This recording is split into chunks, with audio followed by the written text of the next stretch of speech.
Assalamualaikum warahmatullahi wabarakatuh. Salam Om Swastiastu, Namo Buddhaya, salam kebajikan dan salam sejahtera untuk kita semua. Saudaraku sebangsa dan setanah air, para penonton kanal YouTubeku yang sangat saya hormati dan sangat saya cintai. Zulkifli Hasan, Menteri Perdagangan, akhirnya dikecam habis-habisan oleh anggota DPR RI. Hal ini DPR menilai bahwa seorang Zulkifli Hasan ini adalah manusia pembohong. Kita semua pastinya masih ingat baik ketika pada saat kampanye dulu Zulkifli Hasan mengatakan bahwa bansos itu datangnya dari Presiden Joko Widodo. Hal inilah yang membuat DPR marah. Padahal kita ketahui bersama-sama bahwa harga kebutuhan pokok hari ini terus melonjak naik. Ada kekurangan beras sana sini. Tetapi Zulkifli Hasan mengatakan bahwa ini semua baik-baik saja. Inilah perilaku kebohongan yang ditunjukkan oleh seorang menteri yang bernama Zulkifli Hasan ini. Dalam beberapa menit ke depan, saya ingin menyajikan cuplikan-cuplikan video terkait dengan kecaman-kecaman dari anggota DPR RI kepada Zulkifli Hasan ini. Untuk lebih jelasnya, mari kita simak bersama-sama cuplikan-cuplikan video berikut ini. Selamat menyaksikan. Kemudian untuk ID Food, ini untuk ID Food Pak, bulan Desember Pak Dirut, bulan Desember yang lalu Pak, beras itu masih 55.000 di pasar. Kami saat itu mendengar El Nino, mendengar bahwa ada kelangkaan beras per 55.000 5 kilo, 55.000 bulan Desember. Sehingga kami saat itu ada kegalauan di diri kami tidak bisa memberikan sesuatu kepada rakyat, maka kami, banyak kawan-kawan kami di Komisi 6 melakukan bansos, pakai duitnya sendiri tentunya, membelinya di RNI, karena kami merasa bisa dapat lebih cepat dan berasnya bisa, kualitasnya bisa lebih bagus. Nyatanya di RNI harganya saat itu 80.000 Pak. Kami sedih, karena apa? RNI harusnya jadi stabilisator, harusnya jadi contoh buat rakyat, tapi ternyata akhirnya pedagang-pedagang di pasar ngerti harga di RRI ngawur, mereka tidak takut-takut lagi menaikkan harganya. Dan Bapak tahu hari ini Pak, kami kemarin ini serius Pak, ini Pak, Bapak harus perhatikan hal ini. Kami kemarin Pak, ini mau Ramadan, kami pasti ditunggu oleh rakyat kami, Pak Mufti, teman-teman yang lain, berbagi nggak beras pada kita, ya kan? Kita sedang langkah di pasaran. Sama tahu Pak, kita tanya ke RRI berapa harganya, 100.000 Pak per 5 kilo. Bapak tahu di pasar berapa sekarang Pak? Di pedagang-pedagang pasar kami beras terbaik aja 70.000 Pak. Kalau Pak Menteri Perdagangan saja sudah berjibaku, berpeluh keringat menurunkan harga, tapi Bapak tidak ngasih contoh yang baik, tidak ada gunanya Pak semua ini Pak. Kalau RNI hanya mencari keuntungan, tidak hadir untuk rakyat, bubarkan saja RNI Pak. Minyak goreng, Pak Mendak tadi sudah sampaikan harganya berapa. Bapak jual harga berapa Pak? 1 liter 25.000, gila Bapak ini Pak.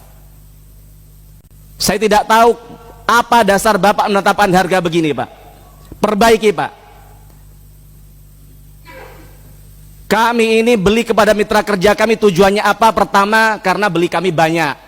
Yang kedua, kami ingin memastikan bahwa kualitas beras dan minyak yang kami berikan kepada rakyat kami, kepada konstituen kami yang terbaik. Tapi bukan kemudian dijirat oleh Bapak. Yang kedua, ini bisa jadi contoh yang presiden yang buruk buat rakyat kami Pak. Kemudian yang kedua untuk Bulog, Bapak tadi menyampaikan bahwa gabah di petani 7.000, Bapak bohong. Bapak tahu yang viral di media sosial, Bapak punya TikTok tidak? Punya Facebook tidak? Rakyat kita menjerit Pak. Mereka bilang bahwa harga mahal beras di toko-toko, di pasar-pasar, tapi gabah kami dibeli paling mahal 5.000 rupiah. Apa gunanya Bulog Pak? Malu kami di DPR ini Pak. Tidak ada yang bisa kami lakukan untuk rakyat. Oke Bapak 3 bulan di tempat ini, Sekarang kami tanya, kapan gabah tadi bisa benar-benar Bapak beli minimal sesuai dengan apa yang Bapak katakan, Pak? Itu saja, Pak, yang kami tanyakan, Pak. Kita sebagai manusia yang ditanya ada integritas kita, Pak. Kalau Bapak yang Bapak katakan bohong, yang Bapak katakan tidak sesuai dengan apa yang disampaikan dengan di kenyataan, maka akan dicatat oleh sejarah apa yang kita lakukan hari ini. Terima kasih. Mengenai pembangunan pasar rakyat, Pak Menteri, kita sama-sama berwarna biru. Tolong jangan hanya warna birunya Bapak saja diperhatikan daerahnya. Tentunya kami juga ingin adanya keadilan sosial sesuai dengan sila kelima yang Bapak pasti sangat menguasai tentang hal itu untuk benar-benar diperhatikan di daerah-daerah yang lainnya. Selanjutnya kami juga mengingatkan agar eksekusi dari good governance dalam hal tersebut volumenya benar-benar disesuaikan. Kita ingin Kementerian selamat dan seluruh jajarannya juga selamat. Lebih lanjut, kami juga tentunya akan mendukung pusat dan pelibatan UMKM kita agar mereka tetap mendapatkan pelatihan-pelatihan, promosi-promosi, dan pembukaan pasar, new market bagi mereka yang tersedia. Karena kalau di daerah pemilihan kami, mereka tuh sangat sederhana, Pak Menteri.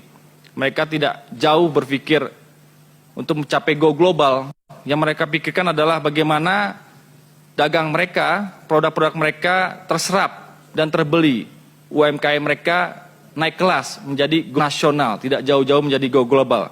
Dan demikian yang ingin saya sampaikan sekali lagi Kementerian Perdagangan. Semoga Pak Menteri dan seluruh jajarannya menjadi bagian dari solusi untuk pengurangan kemiskinan, pengurangan pengangguran, dan juga meningkatkan kesejahteraan rakyat. Sekian, wassalamualaikum warahmatullahi wabarakatuh. Terus untuk mencari solusi terhadap permasalahan yang ada, Bapak-bapak akan lakukan apa? Itu yang ingin kita ketahui sebenarnya. Sekarang ini kita tahu permasalahan kita. Import kita, beras kita begitu tinggi. Import tertinggi sepanjang sejarah 25 tahun ini. Import tertinggi kita untuk beras. Import tinggi, sudah importnya tinggi, harga berasnya tinggi. Harusnya import itu kita lakukan untuk mampu melakukan stabilisasi harga beras di tengah-tengah masyarakat. Harga beras tetap tinggi, beras tetap langka, berarti masih ada masalah di tengah-tengah masyarakat kita. Ini yang saya ingin dengar dari bapak-bapak, bukan pembelaan diri yang ingin saya dengar di presentasi bapak-bapak pada hari ini. Sekarang salah siapa? Salah petani, salah produsen, salah pemerintah, salah pedagang. Siapa yang salah terhadap permasalahan yang kita hadapi di sini? Jangan kita saling salah-salahan. Pak Mendak tadi mengatakan salah El Nino. Ya enggak. Kalau salah El Nino, kenapa harga beras di Singapura dan Malaysia stabil? Kita jangan dibodoh-bodohi semuanya dengan alasan El Nino. Kenapa bisa stabil di negara lain? Kenapa carut marut harga itu cuman ada di negara kita gitu? Ya kan? Ini juga makanya kita jangan seperti pemadam kebakaran. Hanya kalau ada kebakaran, kita padamkan apinya dengan cari pasar murah, cari ini, tapi permasalahan dari mana datangnya api itu tidak pernah kita cari. Ya akan berulang-ulang terus, Pak. Apa nih yang bisa kita lakukan sehingga permasalahan ini tidak terjadi? Nah, sekarang sudah tahu beras ini kita langka, produksi kita kurang.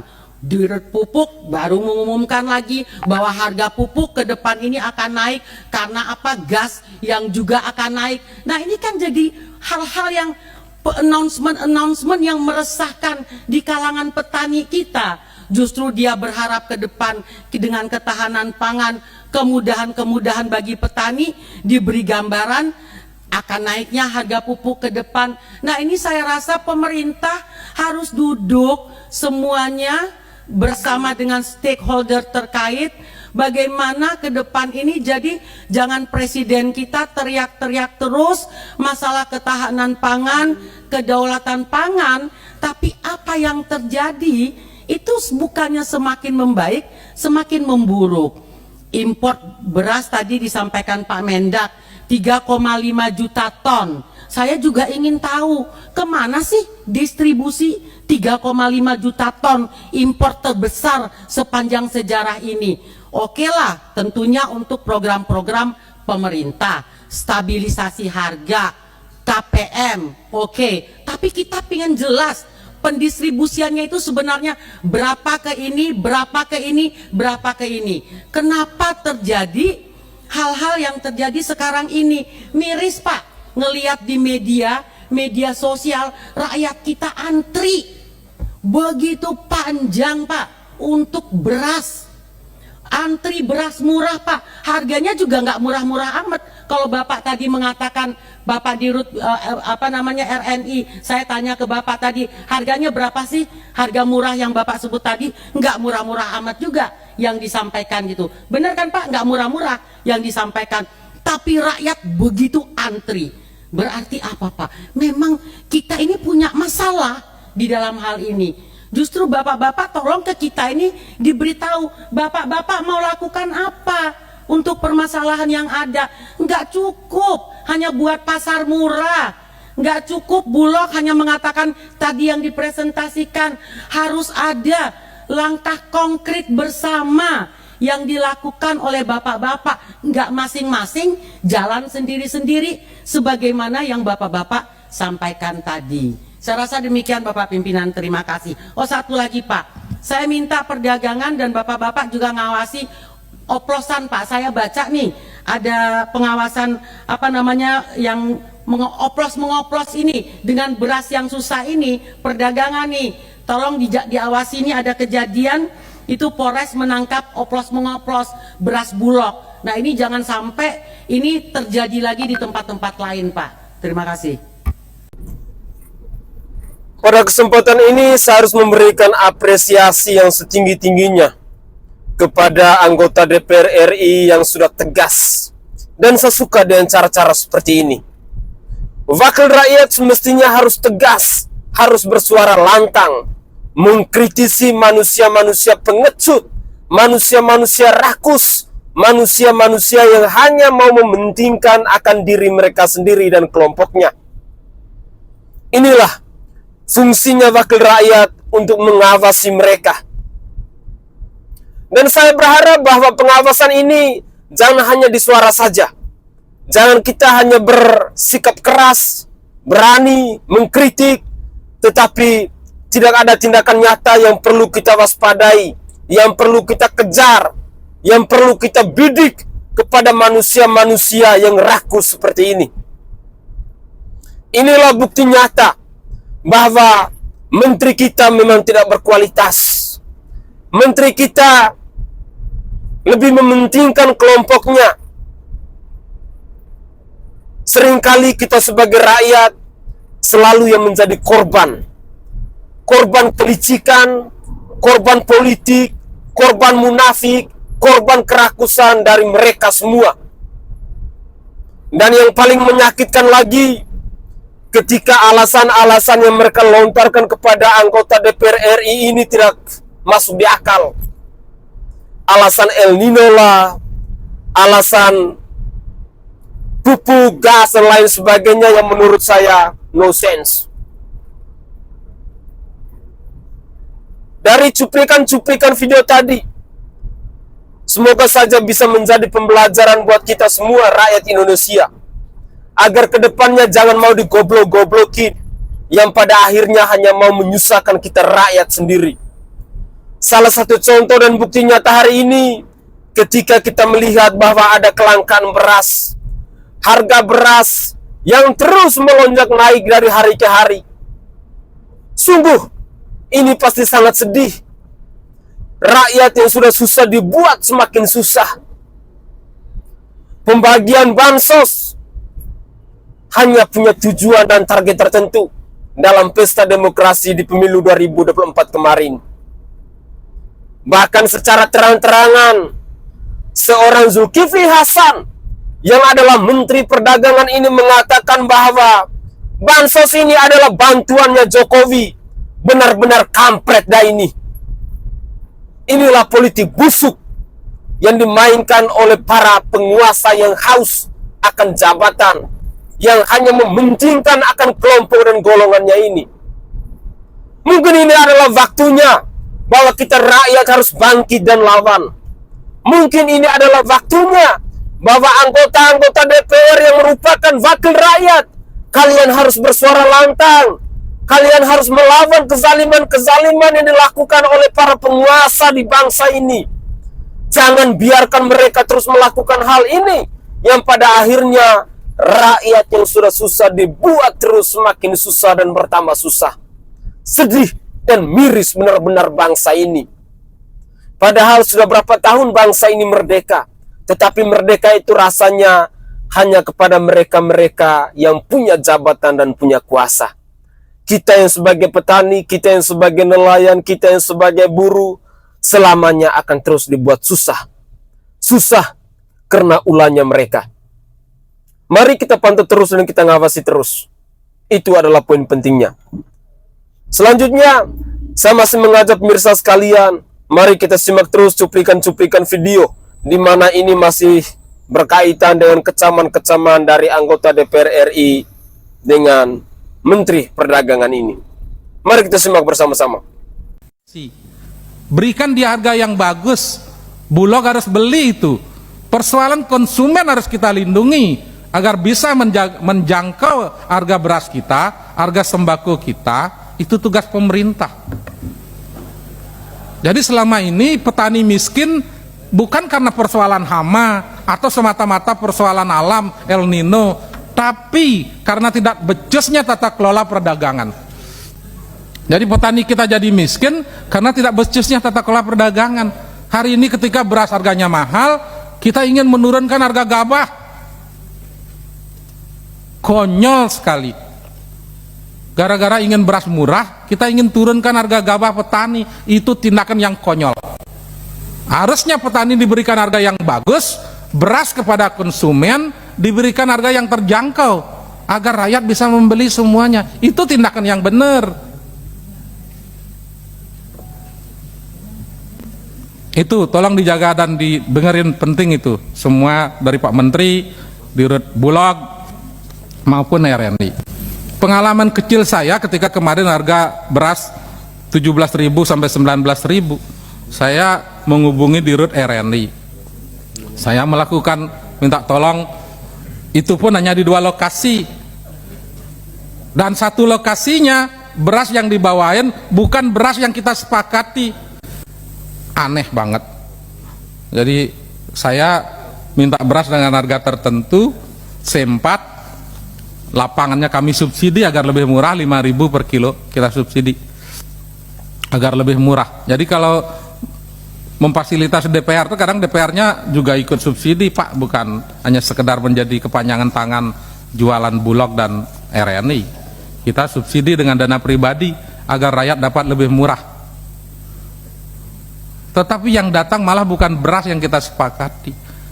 Lucunya Pak Dirut dilaporin sama stafnya, beras ini lebih bagus. Untung saya sempat ambil. Berasnya patah-patah, nasinya tidak bagus. Jadi Bapak dibohongin oleh staf Bapak itu. Yang kedua, kepada Bulog juga, saya sempat komunikasi dengan Pak Dirut. Kepala Bulog Bali itu susah sekali diajak bicara. Apa nggak bisa digeser, dipindahkan dari Bali agar saya lebih mudah berkomunikasi? Sempat kan saya ngomong seperti itu, urusnya urusan rakyat. Saya tidak mau nelpon kepala Bulog untuk minta proyek, tapi untuk bagaimana rakyat Bali terlayanin kebutuhan berasnya. Itu urusannya, bukan minta proyek. Diajak komunikasi saja susah. Kalau bisa digeser itu Pak dari Bali, agar tidak lama-lama berkonflik dengan saya. Ya, lebih bagus gitu. Persoalan kenaikan harga pangan ini saya kira tentu menjadi perhatian kita semua. Masalah pangan adalah masalah kedaulatan negara, jadi tentu saja kita sepakat konsep kita bukan hanya ketahanan pangan, tapi kedaulatan pangan, di mana bukan sekedar bagaimana pangan ada di pasar, tapi bagaimana hulu tengah hilir pangan itu benar-benar bisa memberikan kontribusi positif terutama untuk kehidupan masyarakat kita. Tadi udah disampaikan beberapa hal, tapi saya sepakat dengan teman-teman yang lain, kita cari solusi bersama. Pertama tentu saja target kita semua, saya harap sama, yaitu turunkan harga pangan, terutama komoditas-komoditas strategis yang memang sangat dibutuhkan oleh rakyat. Penyumbang inflasi terbesar di awal 2024 itu tadi juga sudah disampaikan, beras, ada cabai merah, ada telur ayam ras, tapi gula juga mengalami kenaikan sekarang. Lalu kemudian Pak, harga tomat juga naik ya, per kilo sampai 35.000. Ini salah satu yang saya nggak tahu kenapa tomat naik mau lebaran ya.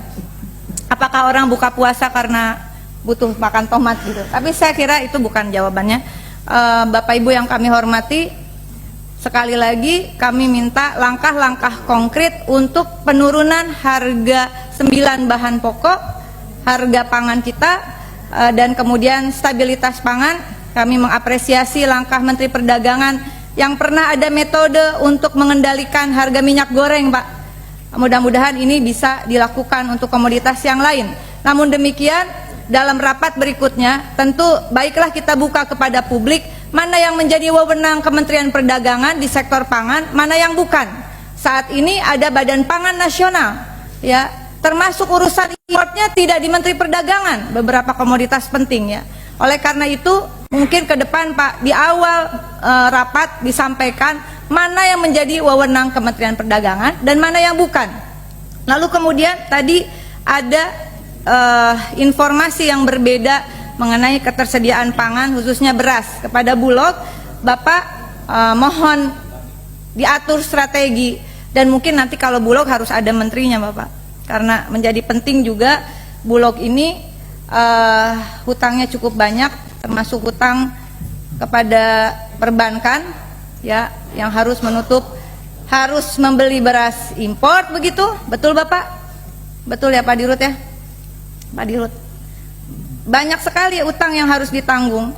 Kalau itu penugasan negara, seharusnya ada keringanan dari negara terhadap Bulog. Jangan kemudian Bulog dituntut untuk menutupi impor pangan. Impor beras itu besar sekali Pak.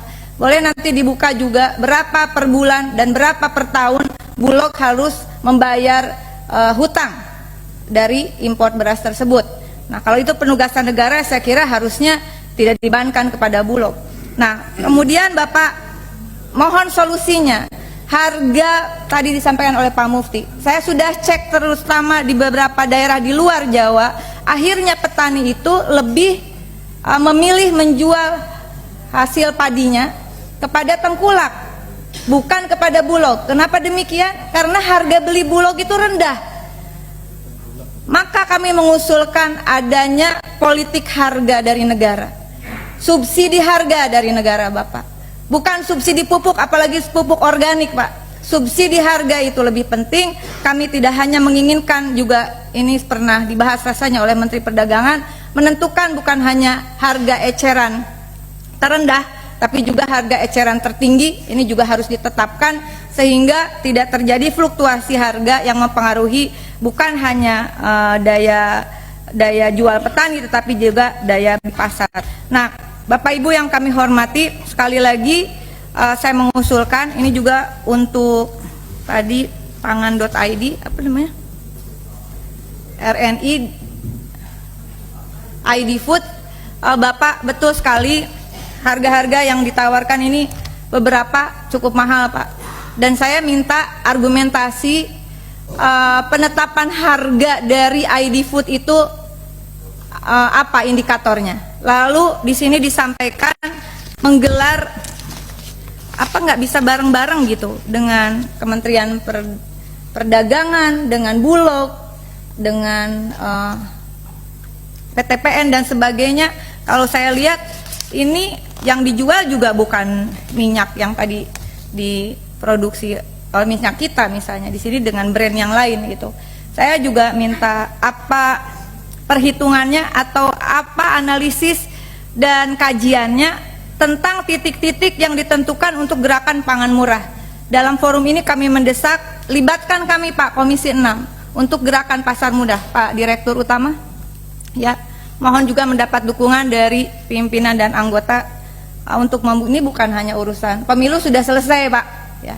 Tetapi kami masih punya tanggung jawab moral bahwa kami masih menjabat sampai akhir periode ini, sehingga jangan jalan sendiri, Pak. Dan kenapa ini titik-titiknya, lokasinya, provinsinya Bapak tentukan sendiri, apa pertimbangannya begitu. Yang terakhir pimpinan, mengenai data inflasi, koreksi jika saya salah, Pak. Data pangan kita beras, sekarang bansos tadi banyak sekali yang kita bahas. Saya juga berkali-kali ditanya soal bansos ini. Begini Pak, teman-teman Komisi 6 tugasnya memang untuk mengkritis pemerintah. Buat kami nggak ada masalah. Dulu juga saya begitu. Tapi saya kan bisa menjelaskan, diterima apa tidak terserah bapak-bapak yang terhormat. Kalau panen kita bergeser Pak, petani nggak nanam beras, berarti petani itu nggak punya beras.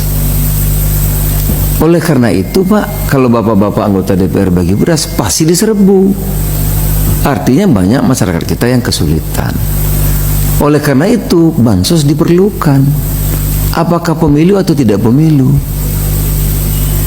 Wong rakyatnya nggak nanam padi, nggak panen, pasti nggak punya. Masa karena pemilu terus kita stop? Itu. Tapi kita boleh beda pandangan. Tapi kan saya punya hak untuk menjelaskan itu yang terjadi di pemerintah. Bahwa akibat itu ada keuntungan itu soal lain. Tapi kira-kira itu intinya yang terjadi Pak Arya Bima. Karena sekali lagi orang nggak nanam padi susah, nanam aja tidak, bagaimana panen? Dia nggak punya Pak. Oleh karena itu bansos ditambah termasuk bantuan El Nino yang nilainya 300 sampai 400 ribu itu Pak. Itu yang kedua. Oke guys, itu adalah cuplikan-cuplikan video yang bisa saya persembahkan ke hadapan pemirsa dalam konten saya kali ini. Jadi dari apa yang dituntut oleh Komisi 6 DPR RI ini, semoga saja bisa mewakili suara-suara kita, dan semoga saja bahwa segala sesuatu yang mereka sampaikan ini segera terrealisasi, khususnya berkaitan dengan kebutuhan pangan di bangsa kita. Karena memang akhir-akhir ini terus terang ya, rakyat menjerit. Rakyat sedang mengalami kesusahan yang luar biasa. Dan saya sangat setuju dengan buah pikiran yang menurut saya luar biasa dan masuk di akal jika kita mau analogi secara akal sehat apa yang diungkapkan oleh wakil rakyat dari Provinsi Bali tadi. Itu sebenarnya fakta. Hal-hal disampaikan oleh Dirut Bulog maupun Dirut LNB maupun dari Menteri Perdagangan ini semuanya hanya mau mengibuli. Padahal pada kampanye-kampanye kemarin di pemilu 2024 kita semua rakyat Indonesia tahulah kelakuan dari Zulkifli Hasan ini seperti apa. Dia tinggalkan jabatannya sebagai menteri kok, abaikan jabatan, abaikan tugas pokoknya. Dia pergi kemana-mana hanya untuk berkampanye. Dan yang lucunya di saat kampanye ketika ada pelanggaran hukum, misalnya penghinaan tentang sholat dan lain sebagainya, pihak penegak hukum di bangsa ini seolah-olah tidak peduli. Ya, mungkin karena mereka berada dalam satu kubu ya, sehingga sekalipun ada pelanggaran cuek-cuek saja, baik-baik saja. Coba kalau orang lain yang membuat pelanggaran, atau coba kalau bukan kubunya mereka yang melakukan pelanggaran, pasti sehari dua hari langsung diciduk, langsung masuk ke jeruji besi dan lain sebagainya. Itulah kelakuan yang harus kita alami, yang harus kita rasakan tentang hukum, tentang keadilan di bangsa dan negara ini. Mungkin pepatah ini benar bahwa hukum itu tumpul ke atas tetapi tajam ke bawah. Ketika ada rakyat jelata yang melakukan kesalahan, pihak keamanan, pihak penegak hukum pasti langsung kejar habis-habisan sampai ke liang lahat sekalipun. Tetapi coba kalau para penguasa melakukan pelanggaran, mungkin teguran pun tidak ada. Jadi dengan demikian, saya berharap bahwa kita rakyat Indonesia, hal-hal yang terjadi dalam pesta demokrasi di tahun 2024 ini, semoga saja bisa menjadi pembelajaran penting untuk kita semua. Agar kedepannya itu jangan terulang kembali. Agar kedepannya itu jangan mau digoblok-goblokin. Jangan mau dikibulin oleh mereka-mereka yang haus akan kekuasaan. Oleh mereka-mereka yang haus akan jabatan. Janji-janji manis yang seringkali mengorbankan rakyat untuk menjadi susah. Contohnya seperti saat ini. Sekali lagi, saya memberikan apresiasi kepada wakil rakyat yang sudah bersuara lantang, dan semoga saja ada proses penyelesaian yang konkret yang bisa dirasakan oleh rakyat, yang bisa menyelesaikan persoalan yang dialami oleh rakyat kita hari ini. Begitulah kira-kira. Saya Sainai dari Provinsi Nusa Tenggara Timur. Saatnya kita yang rakyat jelata harus berani untuk bersuara. Salam hormat, salam NKRI, dan salam Pancasila untuk kita semua.